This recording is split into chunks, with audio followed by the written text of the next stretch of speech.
Sisimula na sa kalagitnaan ng Hunyo ngayong taon ang pagsasaayos sa EDSA habang nakatakda namang magsagawa ng simulation sa traffic management para maibsan ang inaasahang abala nito sa mga motorista. Magdetalye si Bernard Ferrer. Target ng pamahalaan na simulan sa kalagitnaan ng Hunyo 2025 ang pagsasaayos sa kahabaan ng EDSA na tinatawag na ngayon na EDSA Rebuild bilang bahagi ng Build Better More program ng administrasyon ni Pangulong Ferdinand R. Marcos Jr. Nagsagawa ng pulong ang Department of Transportation kasamang Department of Public Works and Highways at ang Metropolitan Manila Development Authority upang talakayin ang mga detalye ng proyekto. Ayon kay Transportation Secretary Vince Dizon, personal na pinatututukan ni Pangulong Marcos Jr. ang EDSA Rebuild dahil 45 taon na ang nakalilipas mula ng huling sumailalim sa pagsasaayos ang pangunahing kalsada ng Metro Manila. Babaguhin na natin ang EDSA. Mahirap siya habang ginagawa, magta-traffic, may perwisyo, pero pag natapos ito, talagang napakalaking ginawa nito para sa mga kababayan natin.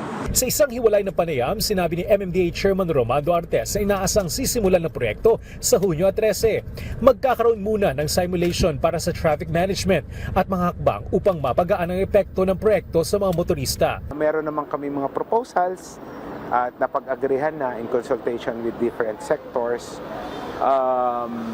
na ilalatag sa publiko. Ang napag-usapan namin minimum 2 weeks. Kailangan namin mailatag to sa tambayan at para maplano nila yung biyahe nila.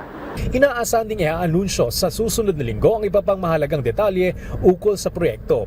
Samantala, puspusan ang paghahanap ng DOTR ng bagong kontratista para sa itinatayong common station mag-uugnay sa LRT at MRT.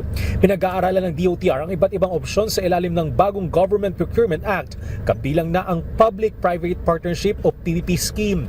Layo ng pamahalaan na sabay na matapos ang common station at ang MRT-7 sa taong 2027.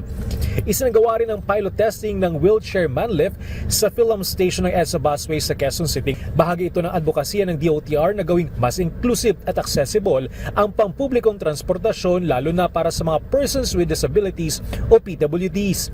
Sa kasalukuyan, operational na ang 18 elevators sa mga stasyon ng EDSA Busway, kabilang ang Monumento, Bagong Baryo, Balintawak, SM North EDSA, Philam at Guadalupe. Bernard Ferrer para sa Pambansang TV sa Bagong Pilipinas.